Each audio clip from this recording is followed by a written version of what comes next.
I want to start with Saturday's match at Fulham. You guys didn't get the points you needed, but the performance said a lot about the character and grit that still is in this team. So as you reflect on that Fulham result a few days on, what are your thoughts about it? Exactly the same. I think result aside, it was a very pleasing performance, and anyone who saw the game would probably agree that it's the most dominant we've been all season. And again, it's just a case of trying to put the ball in the back of the goal, and unfortunately we didn't manage that. The reaction of the players at the final whistle said a lot. They looked like they had lost a cup final, some journalists said after the game. How does the team now start to bounce back from that emotional defeat after such a good performance? Well, we had a couple of days afterwards just to digest it and then move on from it. We came in yesterday to train and it was back to normal. The intensity was high. That game's gone now. We can't focus on that game. We can only focus on the next 4 games, and that starts on Sunday against Liverpool. Again, a tough challenge, but if we can take the positives from Saturday into that, then who knows what can happen. We've done it to bigger teams or as bigger teams at home, and I'm sure we can pull up an upset on Sunday. I suppose there's no magic number at this point, but you will need to pick up points in all likelihood.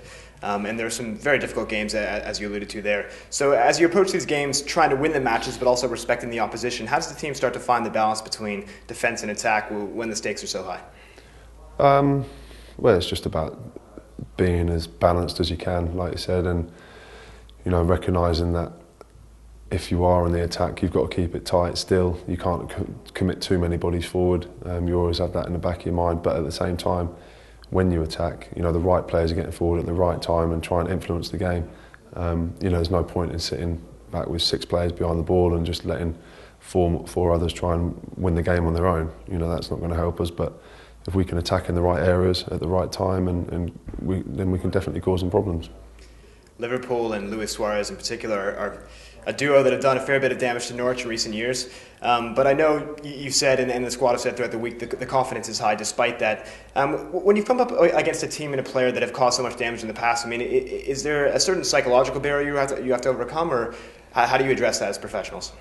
No, it's another game, and I don't think there's any point in worrying about just one player too much. Obviously he's punished us previously.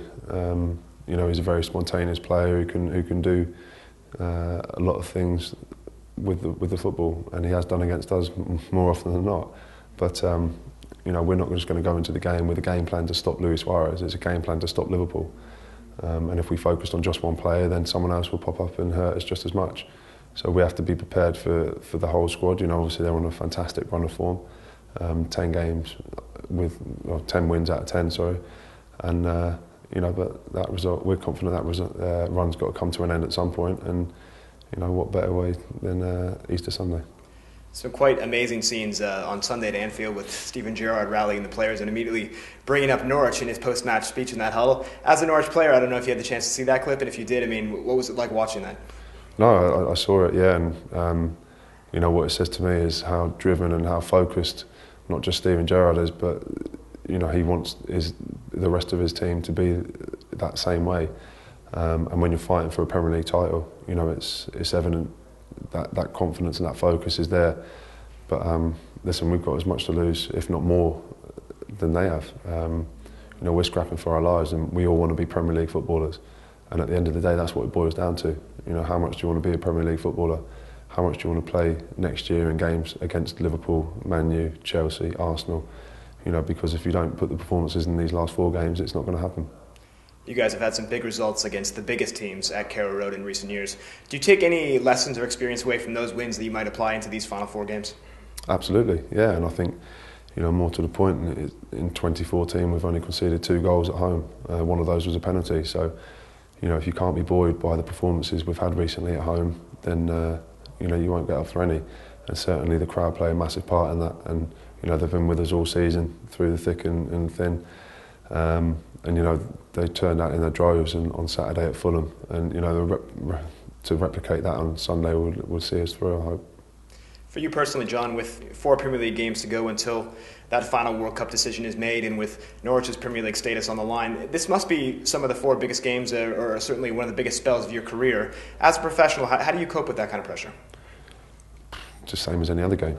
I mean, it's that simple. I mean, it sounds a cliche or slightly boring, but it is. You prepare for every game in the same manner, you know, with the same attitude and the same application as you go into training, and you just hope for the best, really. I mean, you can only prepare yourself right, and then everything else takes care of itself. Like you said, we've got 4 massive games.